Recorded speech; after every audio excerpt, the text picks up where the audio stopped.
Needless Things Podcast.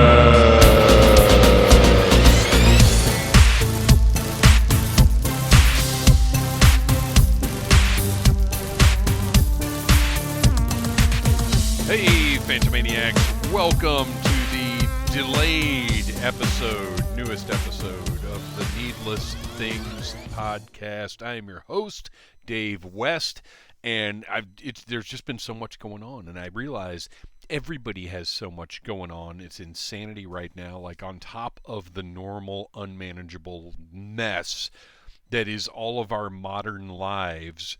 Everything that's going on in America, the nightmare that is happening every single day and just getting worse. It's just a lot. And this week I had jury duty, which, added another another facet to the things that are going on. Last week, so I wanted to put an episode up last Wednesday, and there was just this onslaught of things that kept happening, and I promised myself when I relaunched the show that it would be I wasn't going to worry about the schedule as much, although I would love for it to be weekly, that I wasn't going to put that on myself, because this is here as an outlet for me to have fun and to have the opportunity to share panels, to interview and talk to people, which I've got an interview tonight that is wild. Here is a little teaser for what's coming. This will be this coming Sunday. So you're getting a couple of episodes pretty close to each other just because that's how it's happening. And that's what I wanted to do, is when I have content and I have the motivation, an episode's going to come out. Because there has never been a constant audience for this show. There has never been 10,000 people waiting every Thursday to hear the new episode. So, for those of you that are here and listening, I appreciate it. And you're going to get stuff when it's time to get stuff. So anyway, this Sunday, here's the teaser: paranormal scuba diving. That's all I'm going to say. Tune in. I'm conducting that interview tonight. But on to business. I'm obsessed. I mentioned this on Audible Interlude, but I want to get, deeper into it. I want to mention it again. Taskmaster. It is an English show that is absolutely amazing. It's available on YouTube. All 18 of the first season, or the first 18 seasons, are available on YouTube. The 19th season is underway with the first ever American participant. I don't feel like contestant is quite the right word, but each season, or series as they say over there in their weird land of dragons and castles, so each series has 5 personalities, comedians, host type people, whatever, known entities, and over the course of the series they are assigned crazy tasks, just nutso bonkers stuff. And a big part of how it's achieved is lateral thinking, which means you look at the rules of the task and sort of figure a way around them. But they're not all like that. But anyway, it's just one of the most entertaining shows I've ever seen. Greg Davies is the host. Alex, little Alex Horn is the mastermind behind the whole thing, although he plays the subservient sort of administrative assistant on the show, which is hilarious. It's just wonderful. I recommend. So I watched, I think once I found out that the 19th season was on YouTube, I watched, I think the first 3 episodes were available at that time, or maybe even 2.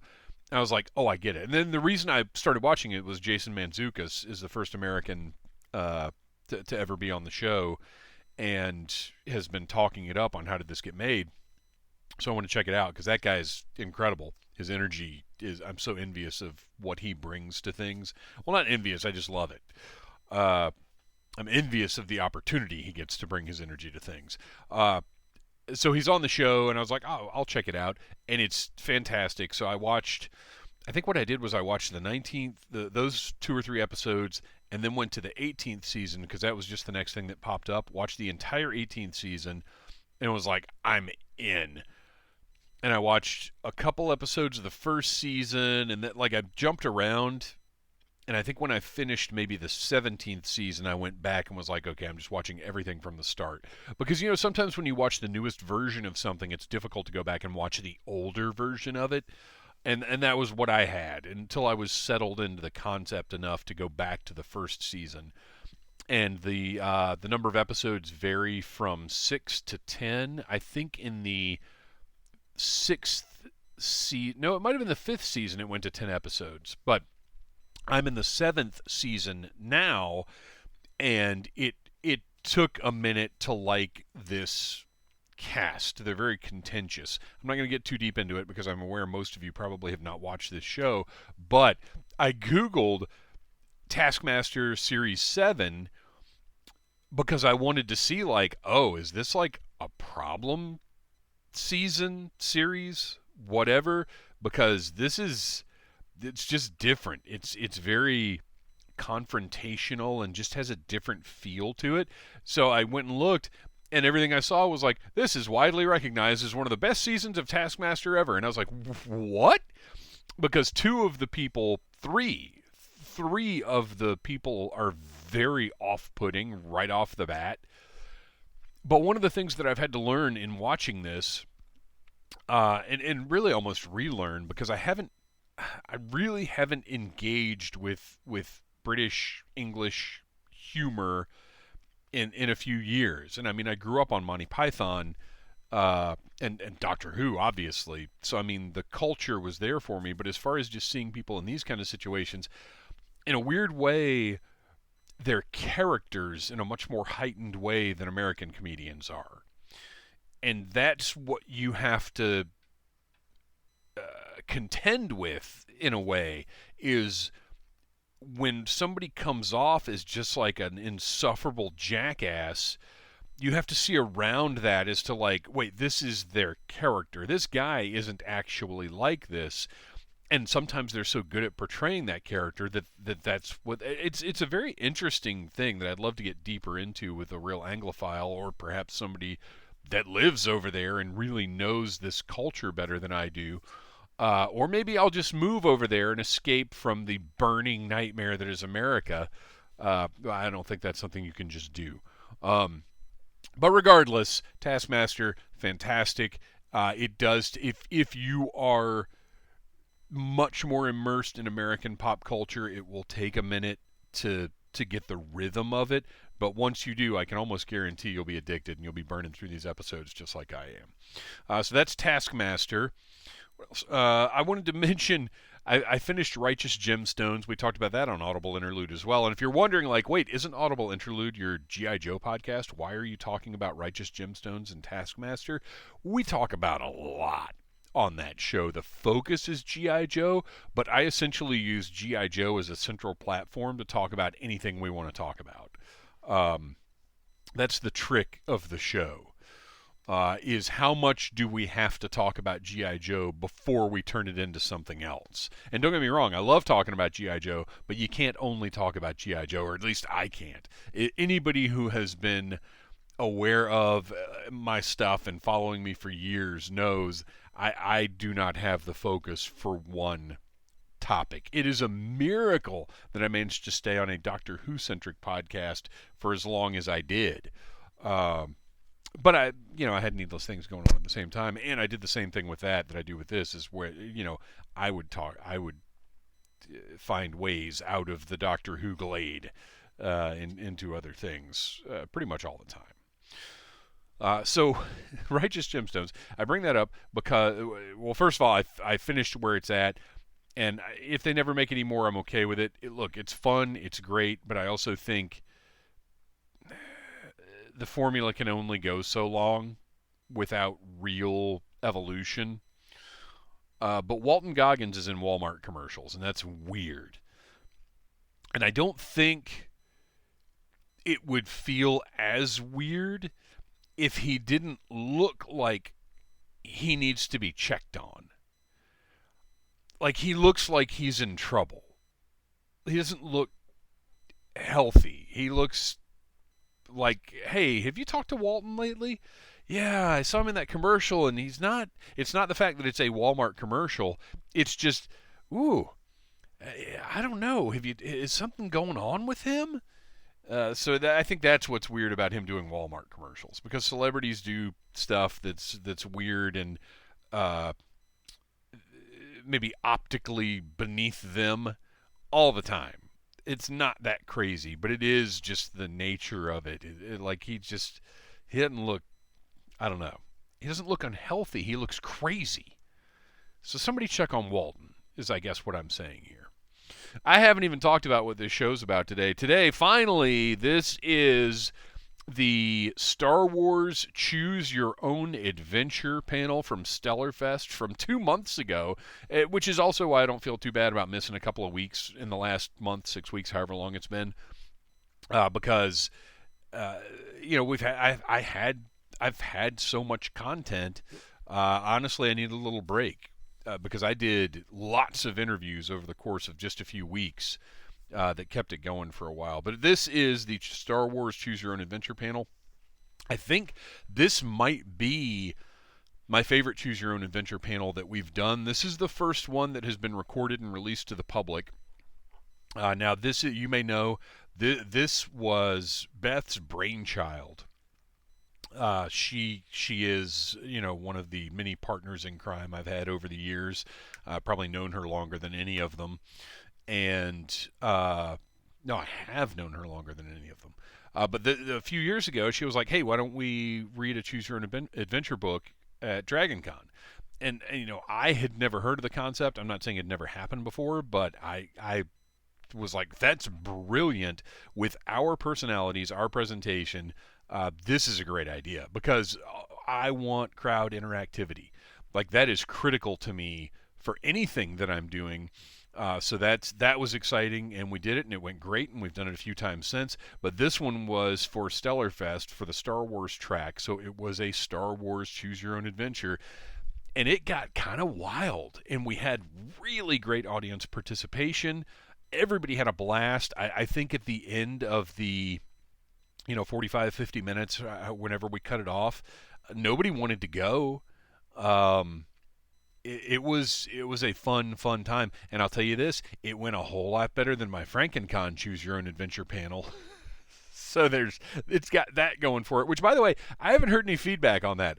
And not that I have the 10,000 people waiting to listen to the show every week, but I did expect to hear something from somebody about that weird episode, and I have not. So if you actually listen to that, shoot me a message. I'm sure you know where to do it. If you don't, Phantom Troublemaker on Instagram is probably the best place. Although I would Needless Things channel, follow that on Instagram as well. I don't do any promotion on here. I probably should. Those are the places to check out. And of course, the Needless Things YouTube channel. I just reviewed a brand new figure that came out of nowhere from Morphonauts. It is a combat. I keep wanting to say combat critter. It's a combat creature, and it's what it is a 1/12 scale fully articulated action figure based on the concept of Takara's Battle Beasts. And it's the review. You need to check it out. It's coming next week on the Needless Things YouTube channel. I hope to interview somebody from the company. I'm going to shoot them a message as soon as I'm done recording this because the figure fascinated me. It's a great toy, good figure, but check out the review. It was just nice to see a product that just showed up available out of nowhere. There was no Kickstarter, there was no pre-order, no nothing. I just opened up Big Bad one day, and these things were in stock. So I ordered one because anytime I see something new that's relevant to my interests in that way, that's actually just available, I want to jump on it and give it a review. So check out the Needless Things YouTube channel for all kinds of different stuff. What else is going on? I guess that's really about it for right now. I'm glad I sat down to do this intro finally. I wish I could have gotten up the motivation to do it last week, but again, things have just been it's a lot. The end of my 20-year career is is closer every single day, and me figuring out what exactly, we're good for we're going to be able to pay off debt. We're good for a little while, but I mean, I need something. Whether it is a new bullshit career that I don't enjoy but that pays all the bills, or is something that's more of a risk. I would much prefer doing something that is me doing what I want to do, because I'm just too old to fake enthusiasm anymore, and it's it's going to show. If I go to interviews with with old rednecks or with people younger than me, it's going to be very difficult for me to hit their wavelength in the insincere way that I used to be able to do. So it's going to be a challenge getting a bullshit job that I don't care about. I'm finding that. But we'll see. We'll see what happens. One way or another, everything will be fine. At least long enough for America to burn to the fucking ground at the hands of the maniacs who are in charge right now. So on that note, let's go to a universe that definitely wasn't any kind of cautionary tale for what's going on in America right now, and choose our own adventure in Star Wars. Enjoy.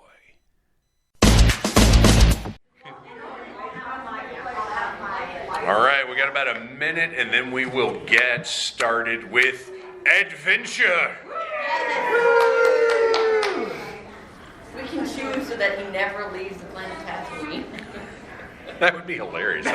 So normally, I don't know if that's a choice, but if it is, normally you guys we can have make that choice. This you guys are actually going to experience kind of something a little different and special here, because usually we have sort of a lead time where Beth, I have the book a month or months in advance. Right, our head of research gets the opportunity to really go through the book and kind of be aware of what's happening. With this, just because this first year Stellarfest, which by the way, this has been amazing this weekend, right? Yeah. But first year con, we just didn't have as much notice as we normally have that we were doing this panel, like for sure. So guess what? We're all reading this for the first time together. We're all going on this adventure together. Yes. So Luke may just stay and be a farm boy for 45 minutes. We don't know. We're all going to find out together. More than ever, it is up to you to determine what's going to happen here today. So on that note, welcome everyone to the panel of adventure. We will be going on a choose your own adventure together. The choices are yours and yours alone. We will be doing the narrating, you will be doing the choosing. If before 45 minutes is up something happens, everybody dies, we just go back and we do like a little rewind thing. And we rewrite history so that doesn't actually happen. Unless you want Luke to stay on Tatooine forever. So thank you guys for coming. First, who the heck are you people? Oh, yeah. Hi, everybody. I'm Nicole Gould Cadaver, and I am part of the Needless Things crew, also part of the Big Damn Game Show, also kind of an irregular on a lot of other things as well, podcasts and lots of stuff at DragonCon.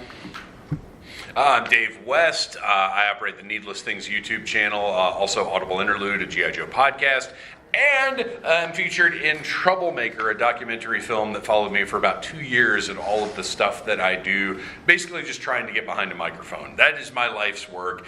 Give me a microphone, which we don't need. I want a microphone, but guess what? I don't need it. So anyway, check out the Needless Things YouTube channel. Come grab a card. There's all kinds of stuff. I've actually also got tons and tons of posts from the past decade of following pop culture, writing about it, talking about it, whatever.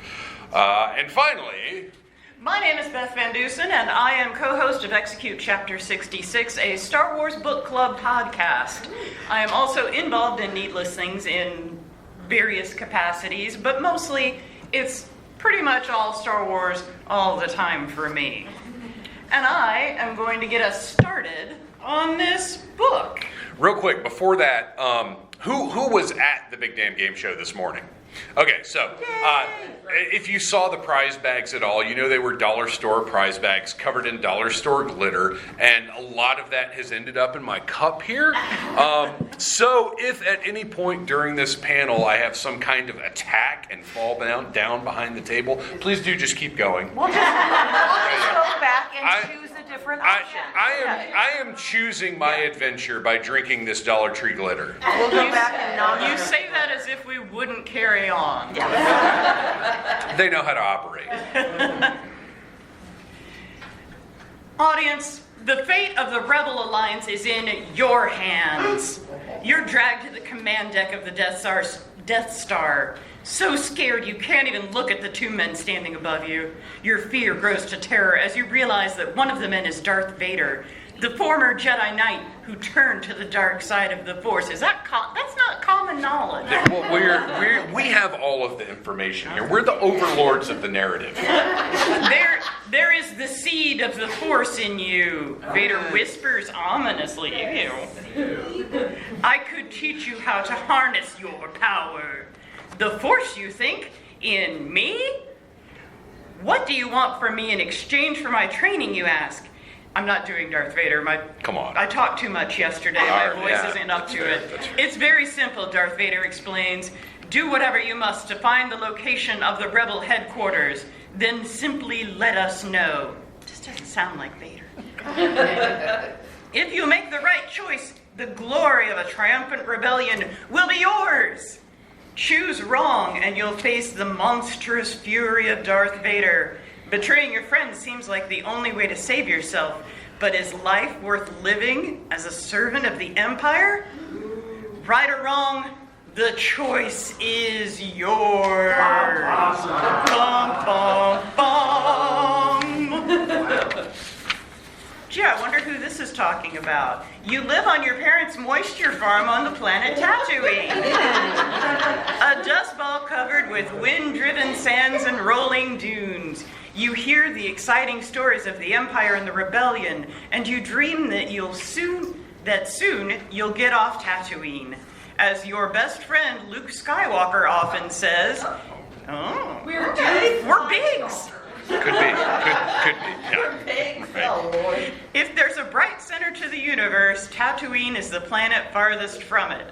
Luke also wants to get off Tatooine to do what so many of your friends have done. Attend the Imperial Space Academy and become a pilot. Late one night, you are lying in bed thinking about becoming a fighter pilot. Though you know you should be thinking about the Imperial Navy, your thoughts are more and more of the rebels. It is pigs. There's something cool about the rebels, and everyone knows the Emperor is evil. Suddenly, you hear a whisper outside your window. Hey, it's Luke. He lives out with his Uncle Owen and Aunt Beru, who have their own moisture farm not far away. Hi, Luke, you answer quietly. What brings you here this late? If your uncle finds out you left the farm, he'll be pretty mad. I'll be in bigger trouble if I don't get our new droid back, Luke mutters. What do you mean, you ask? What happened with the new droid? And which one? That gold protocol droid C-3PO? No, the little R2 unit, Luke explains. It was the strangest thing. Uncle Owen had me clean them up, and I triggered a holo recording. The little droid just kept repeating part of the holovid over and over. What was it, you ask? Who was it? It's more like it, Luke answers. I don't remember this from the movie, but that's okay. We're between the scenes now. Yeah. This was edited. This girl, the prettiest girl I've ever seen, with a message for someone named Obi-Wan Kenobi.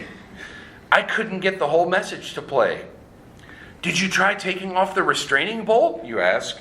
Sometimes those bolts can botch other droid functions. I did that, but that made the droid even more excited. And then the message disappeared completely, Luke says. I'm going to be in so much trouble, Luke continues. After dinner, I went to check on them, and R2 had run away. Run away, you ask in surprise? How far can an R2 unit get on the sand? That's a really good That question. really is like Honestly. the movie never addressed that. That's solid. I have trouble walking on sand. Far enough, obviously, Luke replies, frustrated. So, do you think this Obi-Wan is related to that crazy old hermit Ben Kenobi, you ask? Luke shrugs. I asked Uncle Owen about him. He said that Obi-Wan Kenobi lived around here a long time ago, but he's dead now. Anyway, listen. I came over here to ask you if you'd come with me tomorrow. I'm taking C-3PO to look for R2, and I could use an extra pair of eyes. Sure, buddy, you say. All you have to do is ask. The next morning, you meet Luke bright and early. You'll probably get in trouble for missing breakfast, but Luke needs help, and he's going to get in much bigger trouble if he doesn't bring R2-D2 back to the farm. What a good friend. When did he have Nobody knows Jews. When did he have time to introduce his friend to his droids that he got yesterday so that he knows them by name? Between the scenes. Okay. Between the scenes. The first 20 minutes of A New Hope actually take place across like 4 months.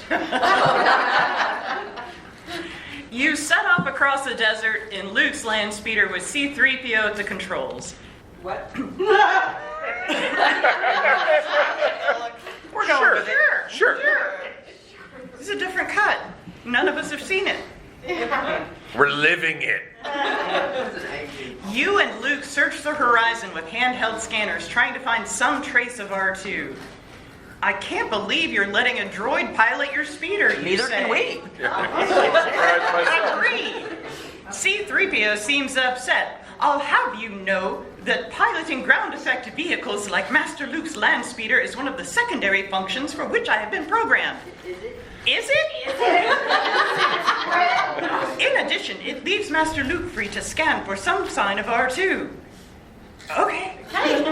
Sure. You look over and see that Luke is smiling. I forgot to mention that C-3PO's a bit sensitive, he says. The land speeder whips over the wasteland just a few feet above the sand. For nearly an hour, you don't see anything. No signs of the tiny scavengers called Jawas who sold the droids to Luke's uncle, or even the sand people called Tusken Raiders who savagely attack, rob, and sometimes even kill anyone coming into their territory. There's nothing here, you say, hoping Luke will turn around soon. You've been gone too long, and your parents are likely to be pretty angry. Sidebar. So, this was written by Christopher Golden, whose work I normally enjoy. Has produced some pretty good stuff, genre stuff over the years.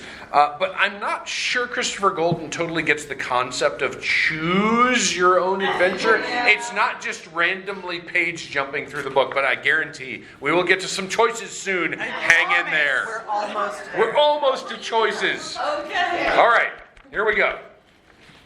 There, Luke shouts. You look up to see R2 trundling along the hard-packed desert sand. When you catch up with the droid, Luke is in a rush to take it back to the farm. But R2 beeps and whistles. Boop, boop, boop, boop. Yeah, who was that? Do it again. Guy, come on, bring it. Thank you. Excellent.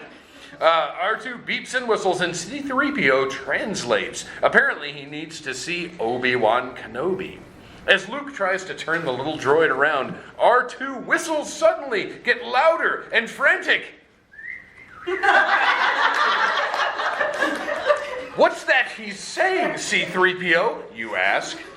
Oh dear, C-3PO says fearfully. R2 says there are several creatures of an unknown type approaching from the southeast. Sand people, Luke cries. Let's take a look. That seems like not a good choice. We should have had a choice at that point. We're doomed, C-3PO wails. Shouldn't we find somewhere to hide instead? Luke agrees with C-3PO, and you help him hide the two droids behind some rocky outcroppings. You and Luke climb to the top of a small hill. With scanners, you search for signs of the Sand People. You see a pair of banthas, the huge, hairy creatures they ride, but no Sand People. Dun, dun, dun.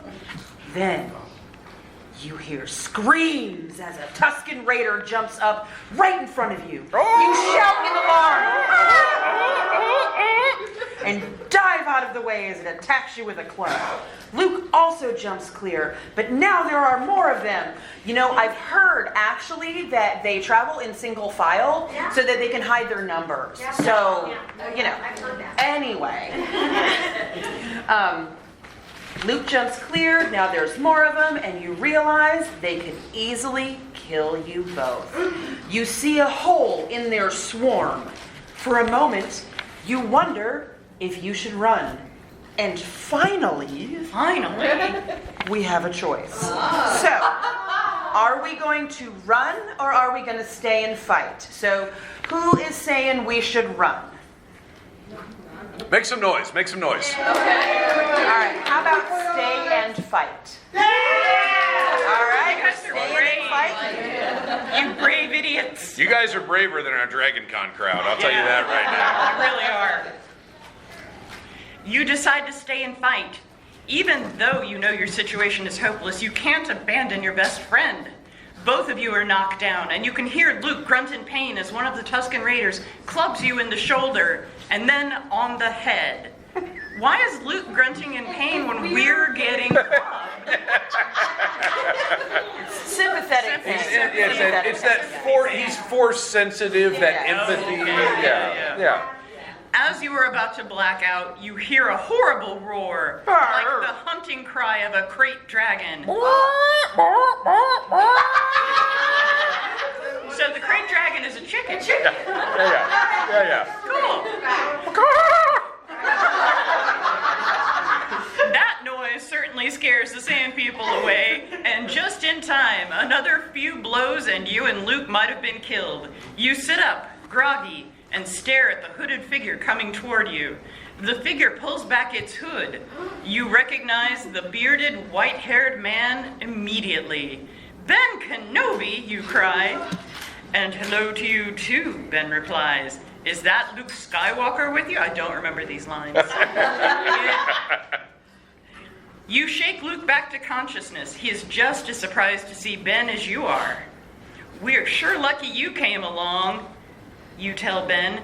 "The Jundland wastes are not to be traveled lightly," Ben says. "What brings you two out this far?"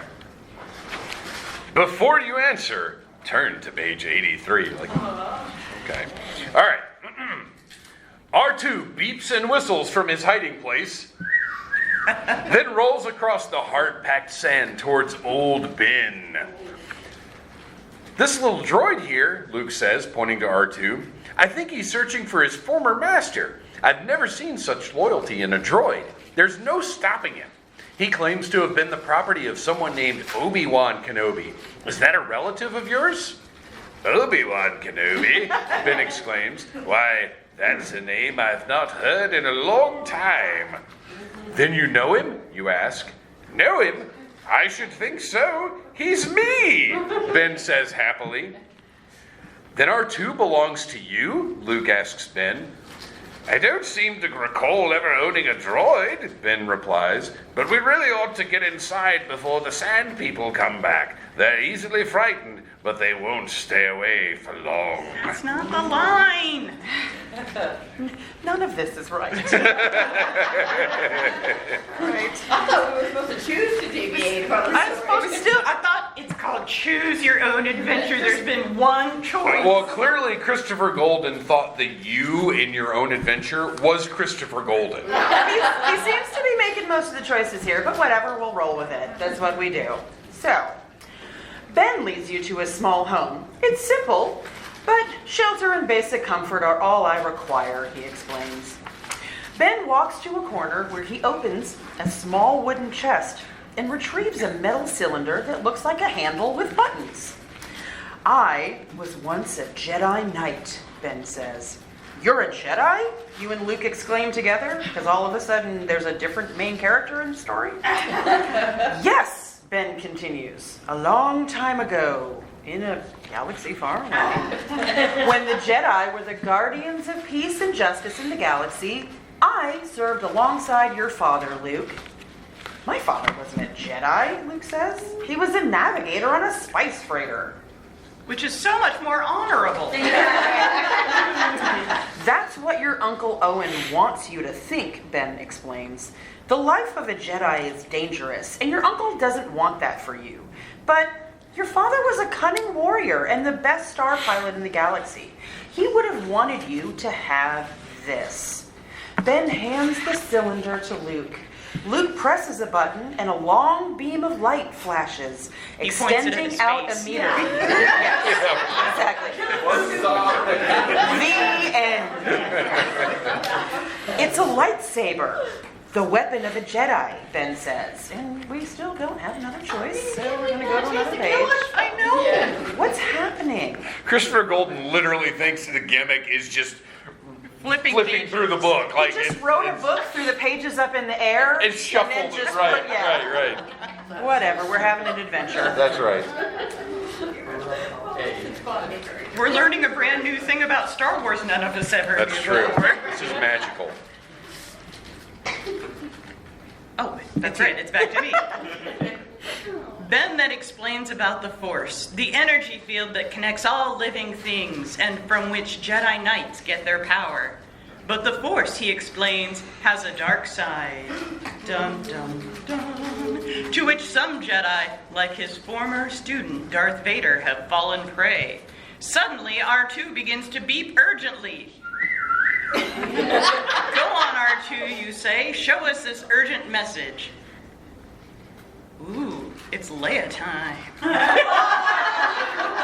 General Kenobi begins the holograph of a beautiful girl. Years ago, you served my father in the Clone Wars. Now we beg you to help us in our struggle against the Empire. I have placed information vital to the security of the rebellion into the memory systems of this R2 unit. You must see this droid safely to my father on Alderaan. Please help me, Obi-Wan Kenobi. You're my only hope. Give it up for Holograph Leia!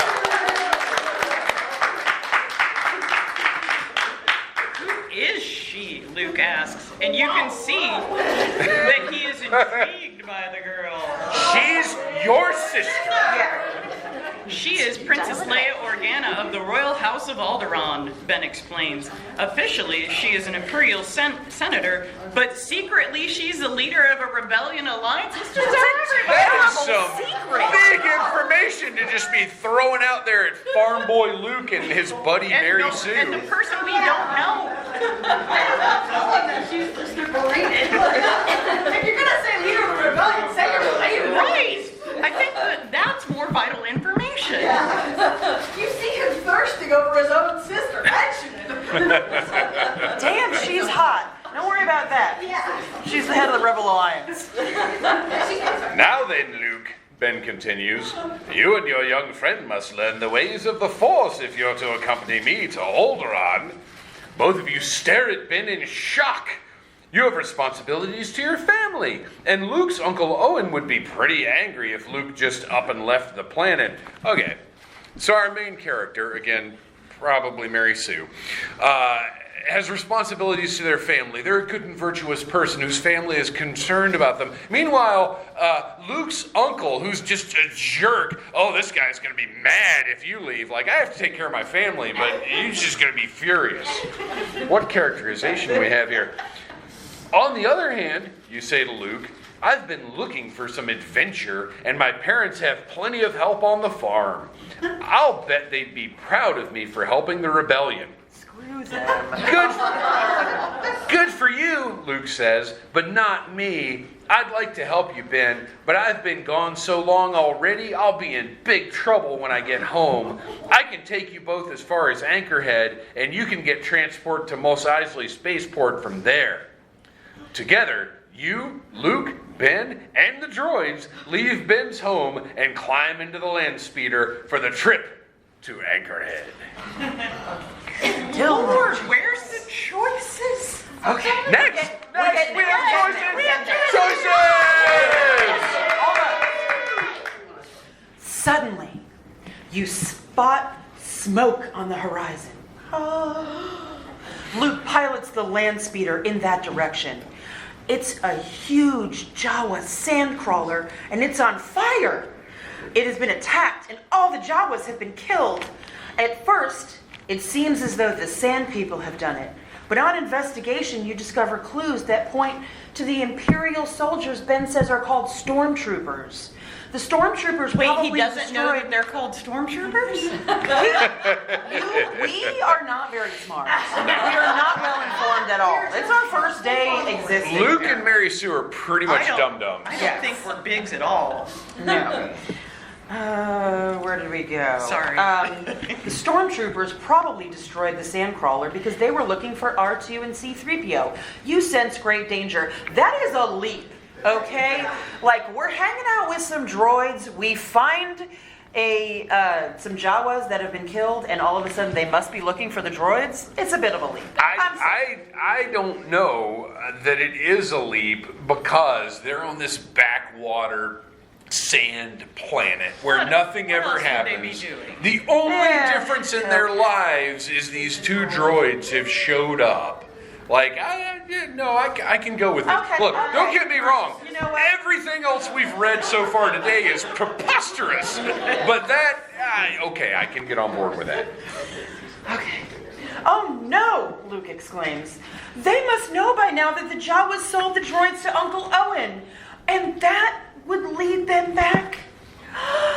No! Luke turns and runs to the land speeder. You have only a moment to decide whether to go with him or to stay with Ben and the droids. Dun, dun, dun. Do we go with Luke or do we stay with Ben? All right, so if we're going with Luke. Nice. All right, stay with Ben? Yeah. All right, Oh, we're wow. staying with Ben. All right. You guys are playing it safe. I like Screw it. that guy. You realize that getting R2 to Alderaan is the top priority. You stay with Ben as Luke jumps in the land speeder and rushes back to the farm alone. While he's gone, you help Ben make a funeral fire for the Jawas. See, it's way more work. Should have just gone with Luke. There's already a fire at home. Yeah, Luke's journey is literally like, but now you got to stay and do manual labor. When Luke returns, he is filled with rage and terrible grief. The stormtroopers have destroyed the farm and killed his aunt and uncle. There was nothing you could have done, Luke, you say. Indeed, Ben agrees. Oh, see, I thought I was doing Obi-Wan. You did. No, solid. It was solid. Because that was Obi-Wan's No, line. look, here's the deal. Mary Sue is trying to be cool like Obi-Wan. So it's that thing where he's adopting the accent. He's, what was it called? Code switching? Yes. Yeah. We're trying to lighten the mood by imitating If him. you had been there, you'd have been killed as well, Here's and what the you saw, droids Mike. would now be in the hands of the Empire. I want to come with you to Alderaan, Luke says, to learn the ways of the Force and become a Jedi like my father. Well, You're interested too.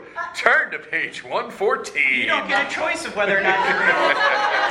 Yeah, you're along for the ride. Is this like the last page of the book? Oh my gosh. I don't know. We're just rolling with it. Yeah, we're getting deep in here. All right. You guys showed that we have an illustration here, so you guys show the illustration. You've never been to Mos Eisley Spaceport before. It has the reputation of being a hangout for the worst criminals in the galaxy. But you all know it's the only place to find a pilot with a ship to take you from Tatooine to Alderaan. Once you arrive, Ben guides everyone to a local cantina, then disappears into the crowd. He's trying to ditch these losers so he can have a drink. Yeah. He's like, cool, I'm stuck with two teenagers. You sit and have a drink of water with Luke. Soon, Ben joins you at the bar and introduces you to a huge furry Wookiee. Chewbacca's the first mate and co-pilot on a ship that should suit our needs. His captain is over at that table, a man named Han Solo. We'll see if we can buy our passage to Alderaan, Ben explains. And another page. Follow Chewbacca to page 92. And you don't get a choice in that? Do we have any Chewbaccas in here? We've got an R2. Right? All right. That'll work. Yeah, very good, very good. You're Chewbacca now. All right. So, Hang on. I'm All of the I'm choices. special. I am special. Well, that's true. That's the very universe true. has decided. You're a sparkle. I'm a sparkle princess. Unlike me, your glitter is on the outside. Yes. I'm choosing to ingest the Yours glitter. is deep on your inside. That's right. You'll see it again. Deep inside, Dave. Chewbacca leads you across the bar to a rugged-looking man sitting alone. He wears high black boots, a black vest, and a blaster on his hip. He's very fashionable. Can I help you, gents? The man asks. Captain Solo, I presume, Ben says. We hear you've got a fast ship. I've outrun Imperial starships. If you're worried about speed, Han Solo replies. The Falcon's fast enough for you, kid. Ben and Han talk money, and the deal is done. You've got a ship to take you to Alderaan, but suddenly you find yourself thinking more about the farm and your family. You know your parents will be proud of you when they hear of your adventure, but you're going to miss them. And you didn't even have a chance to say goodbye. And I mean, they could just be They could charcoal also bricks be dead. now. Who knows? Sure. However, we do have a choice here because I'm a special sparkle princess. All right, if we're gonna either make our way back home, or we're gonna go with the others. So, shall we go home? I'm curious what happened. Right? Can we save the spot Yeah. there and find out what We happens? sure if we can. go That's home? what we sure do. can. Yeah, That's what we do. Absolutely. All right. So, do we want to just delve into what happens if we go home? Yeah. All right. Well, Okay. let's delve into All right. that little. Have we taken a Fun, note fun. of night? Okay. I've got several fingers on Okay. fire here. All right. Fingers of fire. That was her nickname in high school. You become a farmer and nothing else interesting happens to you. A short while later, you watch the Millennium Falcon take off and leave the planet. You wander around Mos Eisley, looking for someone to take you back to your parents. But you have no money, and no one will help you. Oh my gosh, are you in America? Soon, the two suns begin to set and the streets go dark. Finally, you meet a courier named Capri Otti. She doesn't have room for a passenger in her loaded messenger vehicle, but she will take a message to your parents and bring back whatever money they send. Sure, she will. Sounds like a great plan. This is how you end up becoming space hustler. Exactly. Capri Otti leaves, and there is nothing you can do but wait for her. You go back into the cantina and ask the bartender, a man named Wur, if he's... Hold on. Let's give it up for Wooer, who has been lost to the annals of legends. Bartender Wooer from Chalman's Cantina. All right. Sorry. You ask him if he's hiring. The many alien races frighten you. Space races. But you need to make some money if you want to leave, if you want to have a place to sleep and food to eat until Capri Otti returns. How long is she going to be gone? So your friends have left you on your own. Well, this place is pretty rough, Wur warns. Ooh, that's tough to say. Calling up all your courage, you reply, so am I. You're fired, then, the bartender says. Maybe I'll even forget you came in here with those rebels. That's why you don't shoot your mouth off. Wur seems nice enough, but later that night, you learn that he supports the Empire. Whoa. There This would is some seem deep nice. expanded universe stuff. All right. I expect to put the end here. All right. Yeah, this goes on for a while. So here we go. Into this. I know what happens in the movie. I'm telling you, Wur roars to a pair of stormtroopers leaning against the bar. I just don't get this whole rebellion business. I'm not doing that voice. We don't bother the Emperor, and he don't bother us. Am I right? What does it matter to a little backwater planet like Tatooine who's in charge? Heck, we don't want anybody to notice us. The stormtroopers seem to laugh along with Wooher, but you are angered by his words. The Emperor is evil, a tyrant who enslaves whole planets. But you're sure not about to say that out loud. Unfortunately, not everyone is smart enough to see that, a stormtrooper admits, his voice sounding electric through the white helmet of his armor. We actually chased a ship out of here today, the Millennium Falcon, filled with rebels. But they're in for trouble, all right. We're searching for them all over the galaxy. Oh no, you think. Luke is in for it now. You worry about Luke, Ben, and even Princess Leia. You start to wish you had gone with Luke in the first place. I'm starting to wish we had too. Right. Wow. You are the special sparkle Princess. The next night, you go to work at the canteen again. A few hours later, Capri Otter returns. I told your parents more about your situation than you wrote in the note. I know Han Solo, and I know about your friends dodging Imperials on the Falcon. Everybody knows everything. Except for us. Wait, I've got a sidebar again. The name is Capri Otti, but we've said Capri Otter so often now, I'm picturing like literally a little bipedal otter wearing capri pants. I mean, standardly, beings from that area were named for what animal they look like and the pants they're wearing. Sure. That's typical nomenclature. Yeah, that's how it works. Yes. She must have been convincing because the note from your parents says that they're proud of you and will support whatever decision you make. At the same time, they miss you and wish you were home. Well, that's not helpful at all. Along with their message, your parents have sent a lot of money.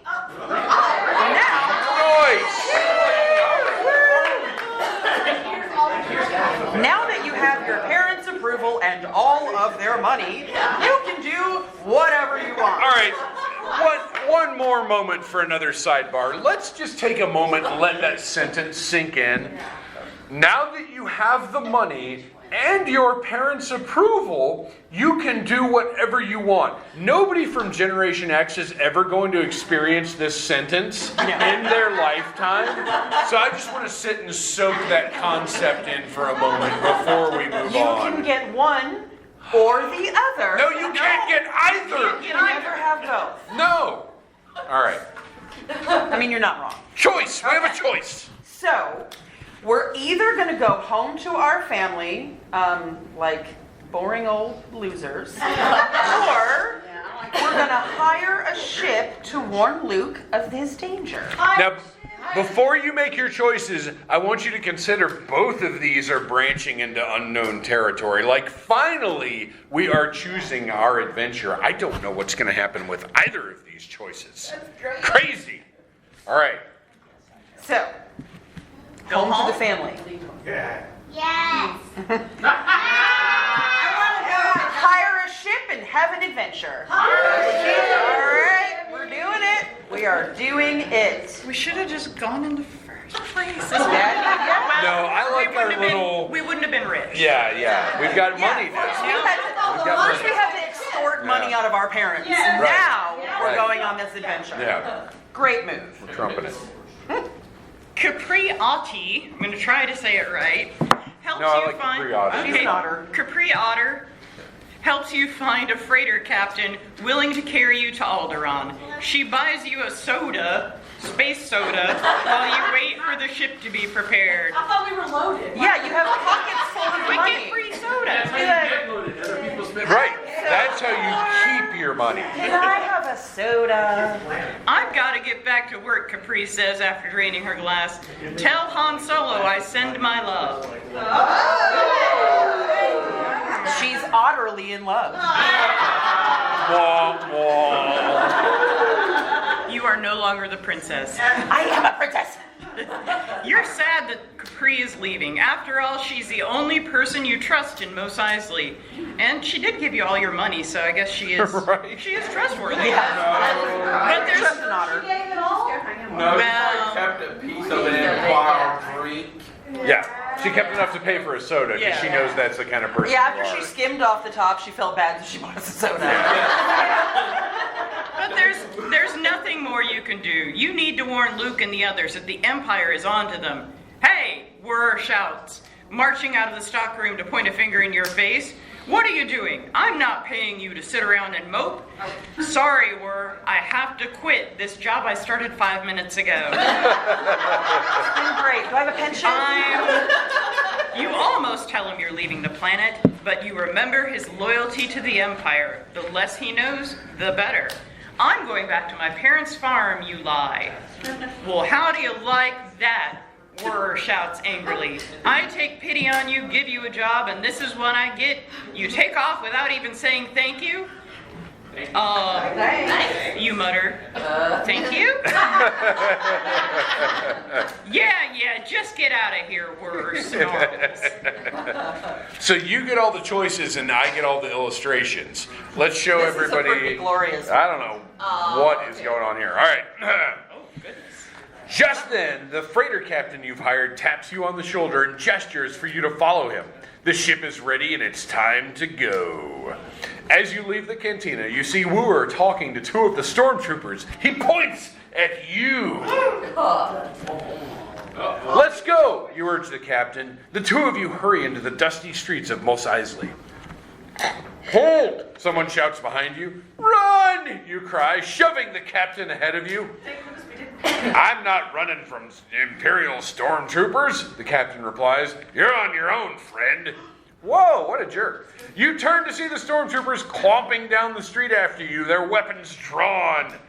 Wooer must have told them you were with Luke and Ben before they boarded the Falcon and blasted past Imperial ships. You're not surprised.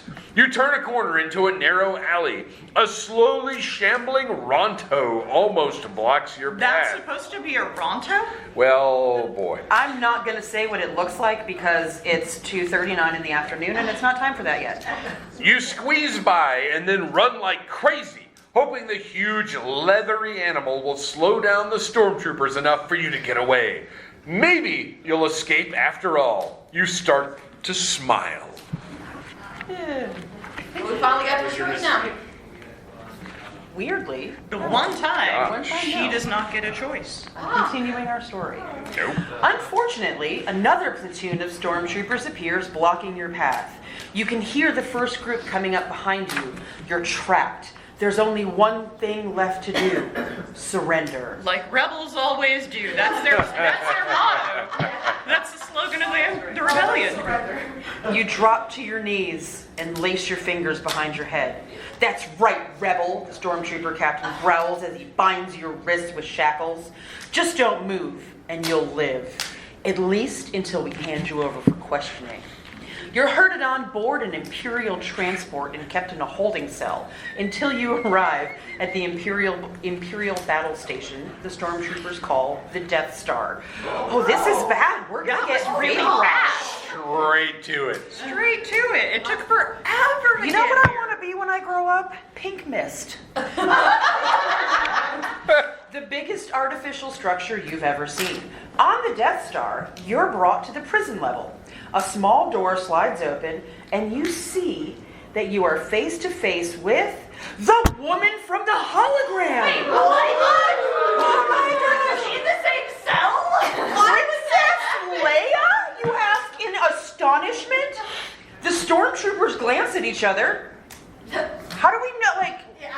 Why? Anyway, by letting them know that you recognize Leia, you virtually admitted to being part of the rebellion. We're not smart. So because you recognize a senator, that means you're part of the rebellion? There's a lot of leaks in here. There's a lot of leaks.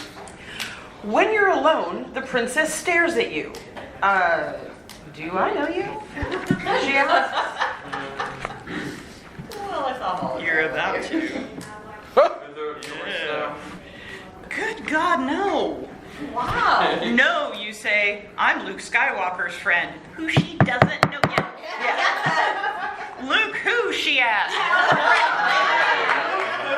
Oh, right, you don't know. We're not smart. I helped Luke get R2-D2 and your message to Ben Kenobi, you explain. No, she cries. Kenobi's been captured too? No, you explain. He and Luke took the droids and hired a smuggler to get to Alderaan. They'll get there, princess. You can count on Luke. A smuggler? Leia asked bitterly. Suddenly, the door to your cell whooshes open. Two stormtroopers enter. They grab you and drag you away. Here it comes, you think. They're going to kill me. Instead, I mean, they would just shoot you. Instead, you're dragged to the command deck of the Death Star. It escalates so quickly. A gray-haired older man in the uniform of a high-ranking Imperial officer and a very tall man in black armor and a flowing black cape stare down at you. The black-armored man is the most terrifying being you have ever seen. You're so scared you can't even look at him. Okay, I'd like to make a point here before we move on to page 3, where we are petrified according to the text. So we accept that Luke Skywalker is 18, 19 years old when A New Hope happens, right? Yeah. The person in this illustration is clearly like 10 years old. So Luke Skywalker has like a 10-year-old friend who is like Who is making not a smart business kid. happen, right? All right. Continuing on page 3. I am the Grand Moff Tarkin, the gray-haired man explains. This is Darth Vader. You are silent, afraid that anything you might say will make Tarkin and Vader angry. Who was on the Millennium Falcon? Tarkin demands. I don't know, you reply. Another lie will kill you! Vader booms. His deep voice strikes greater fear into your heart. Luke Skywalker, you admit, ashamed. But just We knowing held out for a second. Always But- surrender. but just knowing his name won't help them. And Ben Kenobi. Kenobi! Vader thunders. Obi-Wan Kenobi! Honestly, When? I surrender too, yeah. Where did they go? Tarkin demands. You are terrified, but you can't betray Luke. You literally just did. I don't know, you lie. Kenobi wouldn't say. I sense the Force in you, Vader whispers. That wasn't a whisper. I don't care. I could make you a powerful weapon. The Force, you whisper, in me? I will offer you a chance to live, Tarkin says, as well as wealth and power as an Getting officer so much in money, the guys. Imperial Navy. I'm already rich. You stare at Tarkin in shock. An Imperial officer? I know we're almost at time, but we finally got one more choice. We're almost Yeah, right, this is Stay it. with us. This is it. We're wrapping it up. All right. Holy cow. What do you want from me? You managed to ask. Your first act as lieutenant in the Imperial Navy, Well, Tarkin that's a quick explains. promotion. Yeah. First of all, I'm 9.5. So I'm 9.5 and I'm a lieutenant in the Imperial Navy. And you're rich. This is a tough one to deal with. Okay. So my first act will be to return to your cell and convince Princess Leia that you support the rebellion. Do whatever you must, but find out from her the location of the rebel headquarters. And if I say no, you ask, that's not an option. You consider Tarkin's offer carefully.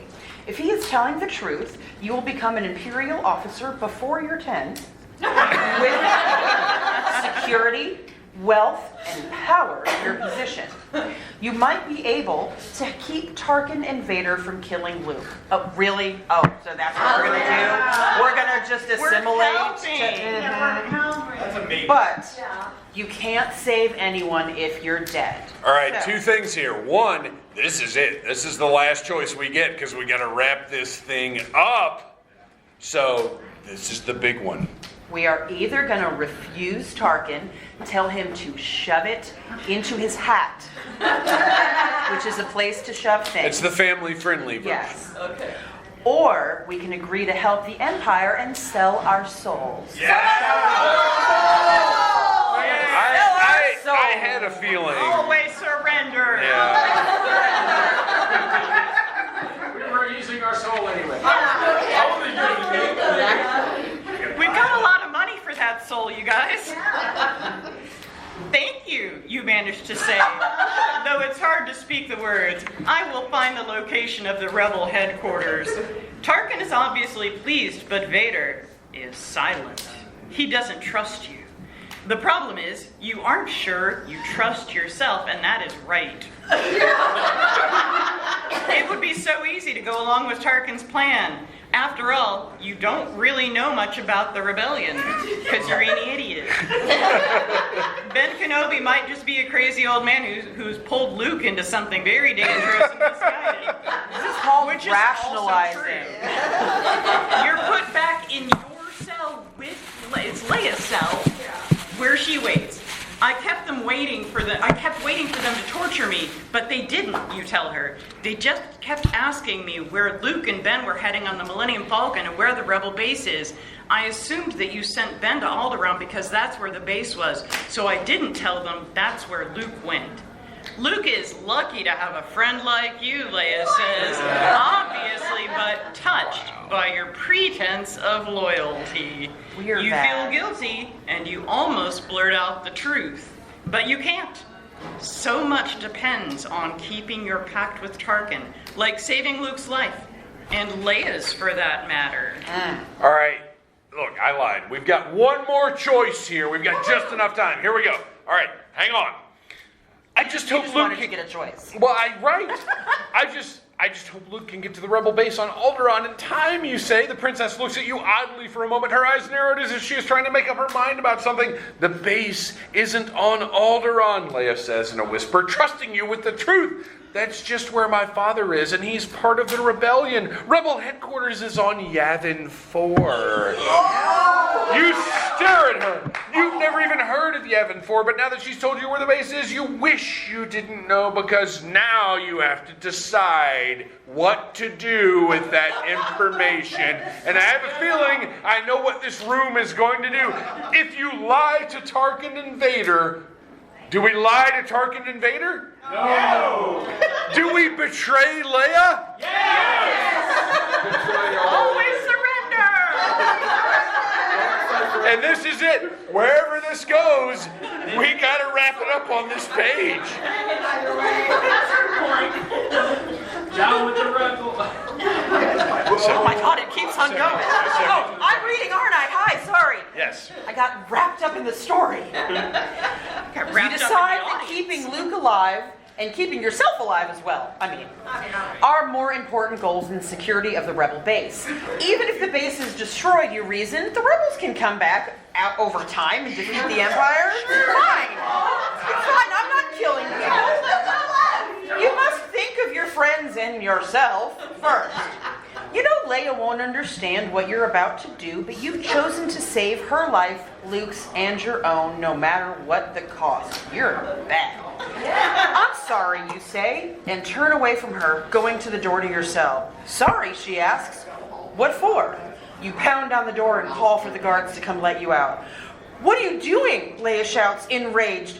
You traitor! You can't tell them or we're all dead! Don't you understand? I'm sorry, you say again. It's best for all of us this way, Princess. And what that means is it's best for me this way. I've been offered a commission in the Imperial Navy, and I have a responsibility to the Empire. And unfortunately, that's where we have to end. Come back next year! So, we have 4 copies of this book. 4 of you can come up here, I think the get a princess copy. needs Princess a obviously gets a copy. The princess has to have a copy. Grab a business card for Needless Things. Check out the Needless Things YouTube channel. What There I you go. would say is like, you know, the Empire should have put a microphone in Leia's cell. Absolutely.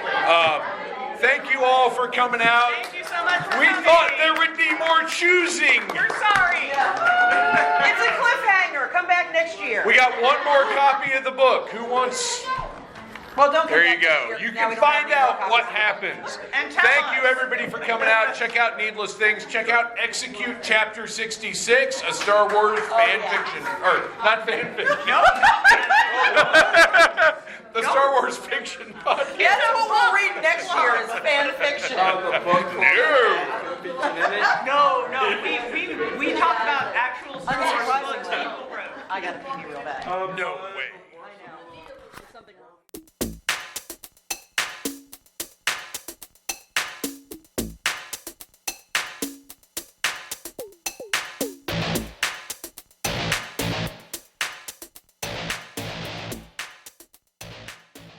You have been listening to a Needless Things production. Follow us on Facebook, Instagram, and YouTube for the very best in toys, movies, music, and pop culture. Until next time, be kind and like what you like.